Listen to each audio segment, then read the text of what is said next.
So how does one become the most famous judge on TV? Welcome to MsMojo, and today, we're taking a look at the life and career of Judith Sheindlin, who is better known around the world as Judge Judy. Listen to me carefully. I want you to listen. Listen to me carefully. Judith Blum was born in Brooklyn, New York on October 21st, 1942. Unfortunately, not much is known about her childhood, but by all accounts, it seems to have been a steady and happy one. In a 2008 interview with The Guardian, Judy claimed that her mother was, quote, the glue that kept the family together. But that's not to say she disliked her father. In fact, quite the opposite. She called him, quote, the greatest thing since sliced bread. What my parents did was set a good example and give me what I consider a reasonable moral compass. She majored in government and graduated from Washington's American University in 1963. Following that, she attended American University's Washington College of Law and was the only female in her class. In 1964, Judy married Ronald Levy, moved to New York, and received her Juris Doctor degree from the New York Law School. By 1965, Judy was practicing law as a corporate lawyer in Manhattan at a cosmetics firm. She turned 23 that year. Now that's what we call a go-getter. Unfortunately, corporate law wasn't a great fit for Judith Levy, and she soon quit to become a full-time mother to her two children, Jamie and Adam. She remained a full-time mother until 1972, when she took a job in the family court system prosecuting juvenile delinquents, among others. This was a far better fit for her aggressive style and cold personality, and she seemed to relish in the position. She told The Guardian, quote, take responsibility for yourself, your actions, and the children you bring into the world. No excuses. Do you get it? They're manipulative. She's a problem. But while her professional career was flourishing, her personal life was floundering, and she and Ronald Levy divorced in 1976. Some of the animosity stemmed from Levy's inability to take Judy seriously. According to her, quote, Ronald is a lovely, lovely man, but he always viewed my job as a hobby, and there came a time where I resented that. You make a fool of me again, sir, by not doing what you're supposed to do, and I guarantee you it'll be a very sorry day. We understand each other? Yes. No matter, she soon met the defense attorney Jerry Sheindlin in a bar, and the two were married in 1977. They've remained together ever since, well, aside from one small hiccup, which we'll get to later. By 1982, Sheindlin's reputation preceded her, and she was first appointed as judge in the criminal court, and then to the family court bench by New York's then mayor Edward Koch. Her position in family law was a resounding success, and she eventually rose to supervising judge of the Manhattan court. Unfortunately, her father passed away soon after this time, and it greatly affected both Judy's happiness and her relationship with Jerry. The couple divorced in 1990, owing to Judy's struggles and the fact that she didn't feel emotionally supported during the rough transition. I just had to come to terms with the fact that men of that generation are different. However, she quickly grew to regret her decision, saying, quote, I miss Jerry. I like to have someone to fuss over. I like to be mated. The two remarried just 1 year later and have been together ever since. With her second husband, she also has 3 stepchildren, one of whom is a doctor, while the other 2 are lawyers, as well as 13 grandchildren. Knowing Judge Judy as we do, she quickly earned herself a fierce reputation in her role as supervising judge, and she became the subject of a Los Angeles Times article in 1993 titled Law and Disorder. It was a piece about people who, according to Sheindlin, quote, shake the bureaucratic cage. The writer went to see Sheindlin in action following a recommendation from his wife, a New York Daily News reporter, who would often sit in on Sheindlin's cases. No, listen to me. This is not a tea party. You make an objection, I rule. This popular piece in turn led to a very popular profile on CBS's 60 Minutes, which launched Judge Judith Sheindlin into the cultural spotlight. What keeps me going are those few cases, maybe 10 a year. Maybe 10 a year. And I do maybe 1,000 cases a year, maybe 10 of them I can make a real positive difference. That keeps you going. Judy capitalized on her newfound fame and wrote a book titled Don't Pee on My Leg and Tell Me It's Raining, which was published in 1996. As it turns out, 1996 would be a monumental year for the soon-to-be television star. That year, she not only published her first book, retired from the family court after hearing 20,000 cases, but she was also approached with an offer to star in her own courtroom reality show. You are about to enter the courtroom of Judge Judith Sheindlin. The people are real. The cases are real. The rulings are final. This is her courtroom. This is Judge Judy.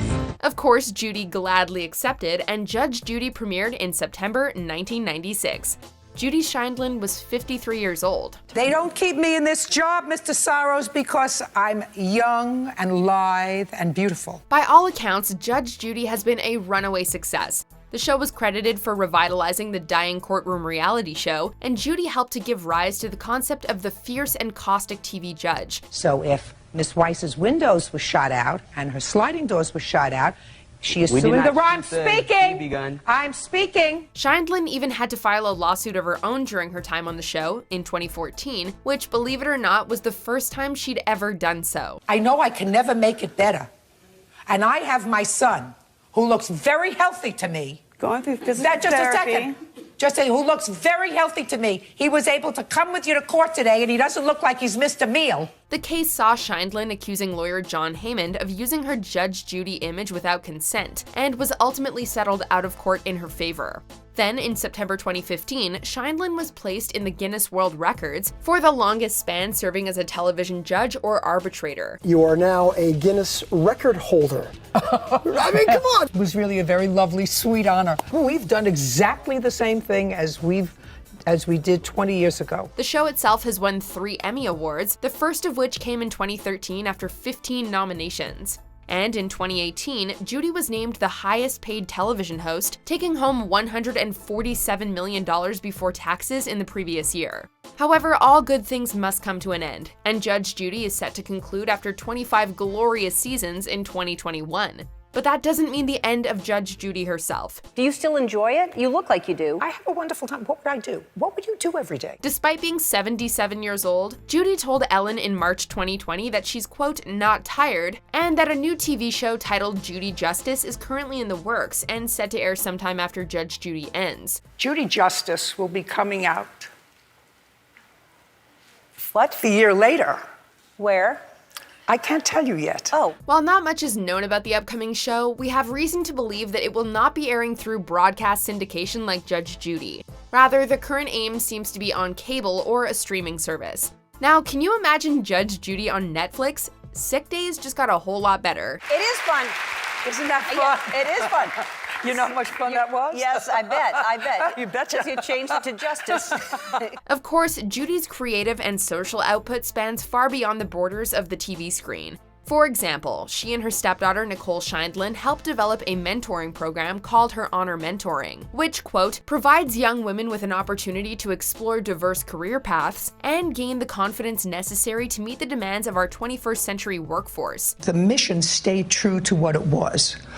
The lines didn't get blurry. She's also opened a debate forum at the University of Southern California. She opened the space to encourage debate and the free expression of dissenting ideas, saying, quote, when one searches for the truth, one should be armed with all available information. A closed mind is a dangerous thing. The forum is appropriately known as the Sheindlin Forum. I think that there's still a thirst in this country to get back to a place where right is right and wrong is wrong, and there are no fuzzy edges, and there isn't a lot of wiggle room for bad behavior. Judy has also authored 7 books, 2 of which were published in the 2010s. These were 2013's What Would Judy Say? A Grown-Up Guide to Living Together with Benefits, and 2014's What Would Judy Say? Be the Hero of Your Own Story. It is my hope that some of you will take the experiences that I've had and some of the lessons that I've learned in my life and use those to help you negotiate this often tricky journey that we call life. She's also been awarded many honors and distinctions for her work in the public and legal forums, including a Distinguished Alumni Award from New York Law School, a Woman of the 21st Century Award from the Women's Guild at Cedars-Sinai Hospital, and honorary doctorates from Elizabethtown College and the State University of New York at Albany. It's a lovely honor. It's lovely to be able to hear nice things being said about you while you're still vertical. Before we continue, be sure to subscribe to our channel and ring the bell to get notified about our latest videos. You have the option to be notified for occasional videos or all of them. If you're on your phone, make sure you go into your settings and switch on notifications. Throughout 2020, she campaigned alongside presidential hopeful Mike Bloomberg, which included a bus tour of the American South. I think that to define Mike Bloomberg as just another rich guy is one of the greatest injustices of this political campaign that we're in. She has strong beliefs in the power and unity of America, saying, quote, "It's the most perfect country in the world, and those that are trying to change it and revolutionize it don't have a chance, because I'll fight them to the death." This is the greatest country in the world. It doesn't need a revolution. It may need a little tweaking. It does need a little tweaking. Those are strong words, but then again, Judge Judy is a strong woman. She was the only female in her law class. She was working as a corporate lawyer at 23. She earned a reputation as a cold and antagonistic judge within the family court system, and she helped lead the most successful reality courtroom show ever made. Her ambition never wavers, and her unquenchable thirst for justice and righteousness never falters. She's one of the strongest women of our time, and she's a source of guidance and inspiration to many. Isn't that rocket science? What is rocket science? Rocket science is when the scientists find out things about space. Check out this other recent clip from MsMojo, and be sure to subscribe and ring the bell to be notified about our latest videos.